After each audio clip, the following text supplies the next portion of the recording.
ओम गं गणपते नमः। वक्रतुंड महाकाय सूर्यकोटि समप्रभ निर्विघ्नं कुरु देवो सर्वकार्येषु सर्वदा। राधे राधे, जय माता दी। आप सभी दर्शकों को गणेश चतुर्थी की ढेर सारी शुभकामनाएं। आइए सुनते हैं आज संकष्टी चतुर्थी पर विनायक जी की कहानी। सभी व्रत व त्योहारों में व्रत की कथा सुनने के साथ विनायक जी की कहानी सुनी जाती है।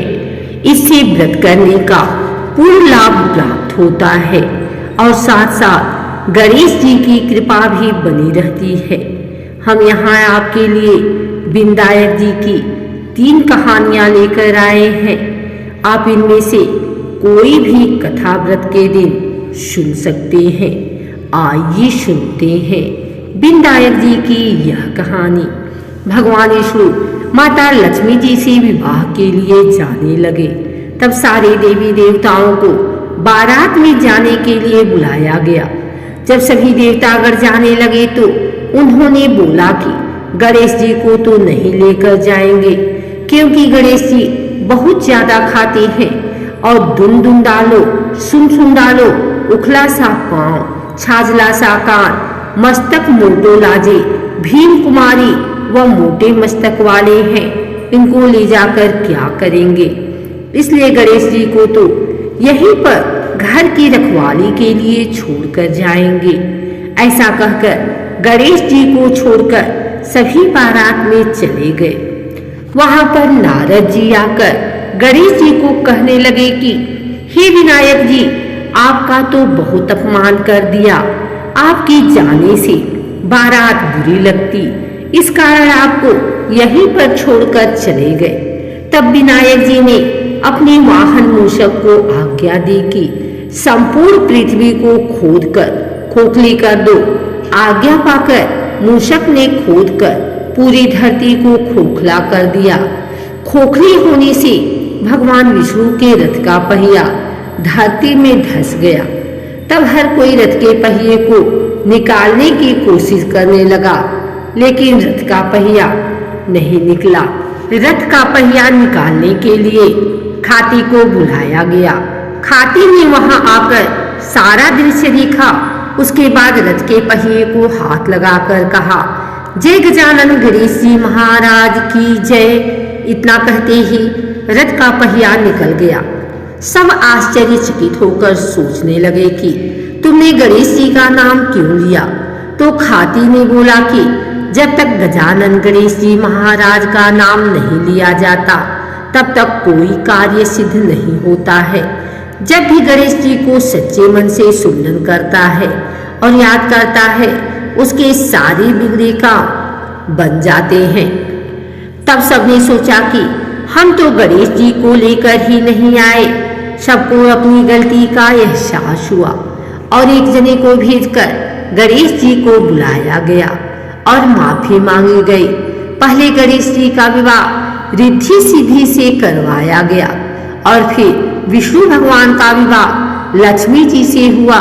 उसके बाद सभी देवताओं में प्रसन्नता और हर्षोल्लास छा गया।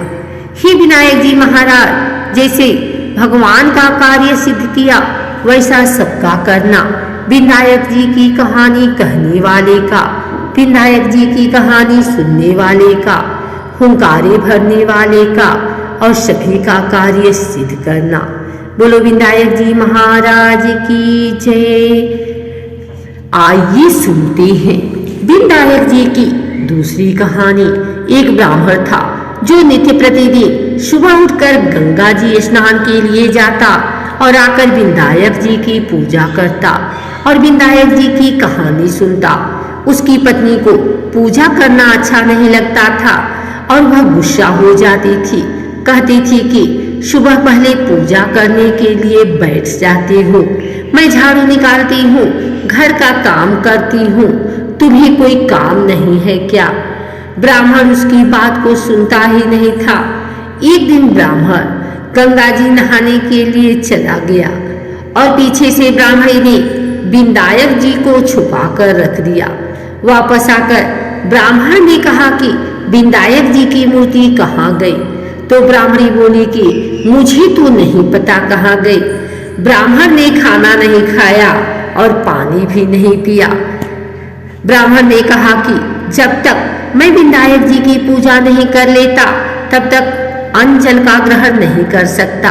मैं तो विनायक जी की पूजा करने के बाद ही अन्न जल ग्रहण करूंगा। ब्राह्मणी ने ब्राह्मण को बहुत समझाया कि खाना खा लो, लेकिन उसने नहीं खाया।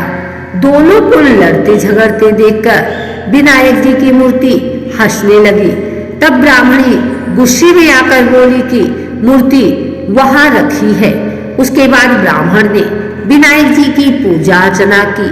तब अचानक ही विनायक जी की मूर्ति बोल उठी कि तुझे मेरी सेवा करते हुए बहुत दिन हो गए, कुछ मांग। ब्राह्मण बोला कि अन्न मांगो, धन मांगो, जितना दुनिया में सुख है वह सब मांगो। तब विनायक जी ने सारा सुख, धन, अन्न सब ब्राह्मण को दे दिया। ब्राह्मण मूर्ति को मंदिर में रखकर पूजा अर्चना करने लगा। ब्राह्मणी को इतना धन मिलने से उसकी भी पूजा करने की श्रद्धा जाग उठी और वह भी ब्राह्मण को बोलकर मूर्ति घर में रखवाई और खूब प्रेम से पूजा करने लगी। हे विनायक जी महाराज, जैसा ब्राह्मण को सुख दिया वैसा सबको देना। विनायक जी की कहानी कहने वाले को, विनायक जी की कहानी सुनने वाले को और हुंकारे भरने वाले को, पूरे परिवार को देना। तो बोलो गजानन गणेश जी महाराज की जय, विनायक जी महाराज की जय। आइए सुनते हैं विनायक जी की तीसरी कथा। दो देवरानी और जेठानी थी। देवरानी के पास बहुत धन था, लेकिन जेठानी गरीब थी। जेठानी गणेश जी की बहुत आराधना करती थी। वह अपनी देवरानी के घर आटा पीसने जाती थी। जिस कपड़े से वह आटा सानती थी उस कपड़े को लेकर घर आती थी और पानी में घोलकर अपने पति को पिला देती थी। एक दिन देवरानी के लड़के ने देख लिया और अपनी माँ से बोला कि माँ ताई, यहाँ से आटे का कपड़ा ले जाकर ताऊ जी को घोलकर पिला देती है।